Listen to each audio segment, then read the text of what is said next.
जम्मू के सभी मेरे प्रेस के साथियों को नमस्कार।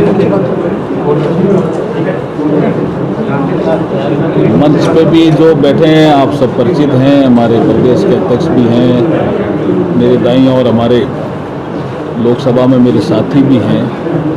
सबको मैं नमस्कार करता हुआ मेरी बात शुरू करता हूं। जैसे आज की प्रेस वार्ता एक विशेष उद्देश्य के लिए पूरे देश में आज और कल हम करने जा रहे हैं, उसी श्रृंखला में मैं आज जम्मू में हूँ। वित्त मंत्री जी ने बजट पेश किया। बजट की बारीकियां को लेकर के बहुत आर्टिकल आए, वो आपने भी देखे होंगे। लेकिन जो बड़ा विषय है इस बजट का वो ये है विषय कि हम 2047 तक भारत को विकसित भारत बनाएं। उसके लिए ये बजट नींव का काम करेगा।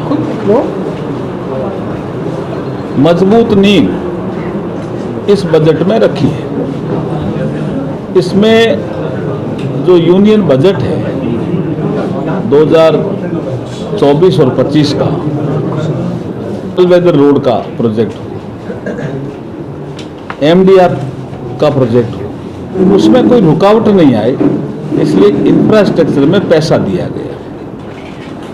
सिक्योरिटी को भी हम स्ट्रेंथन करेंगे, इसके लिए भी आउटले बढ़ाया गया है।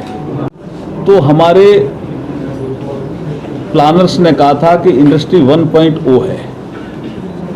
जब बिजली का आविष्कार हुआ था तो हमारे नीति निर्धारण करने वालों ने कहा कि ये इंडस्ट्री 2.0 है। जब कंप्यूटर आया तो हमारे लोगों ने कहा ये इंडस्ट्री 3.0 है। लेकिन जब आर्टिफिशियल इंटेलिजेंस का ज़माना आया, 3D प्रिंटिंग का ज़माना आया, रोबोटिक्स का ज़माना आया, IoT का ज़माना आया, तो इसको कहा गया कि ये इंडस्ट्री 4.0 है। अब वो ITI तो वेल्डिंग और उसी फिटर और उसी में ही अभी जमा हुआ है, तो उसके उपकरण कौन देगा?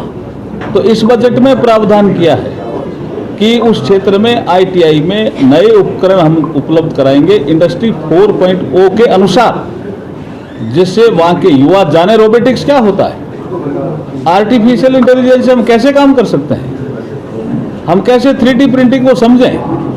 ये सारी चीज़ें जिसको हम इनोवेशन कहते हैं, एक हेड में अगर मैं बात करूं तो इनोवेशन कहते हैं, वो भी इस बजट का महत्वपूर्ण हिस्सा है। बनेगा 2047 में, उसमें जम्मू एंड कश्मीर भी विकसित बने, आगे बढ़े, हमारा सिरमौर बना रहे, इस दिशा में ये बजट है। मैं आपको बजट की कुछ बारीकियां समझाने के लिए यहाँ उपस्थित हुआ हूँ। तो मुझे लगता है कि जब सवाल जवाब होंगे तो मुझे लगता है कि काफ़ी चीज़ें आपके भी समझ में आएगी, कुछ चीज़ें हमारे भी समझ में आएगी। तो इसलिए मैं सवाल अब लेने के लिए आपसे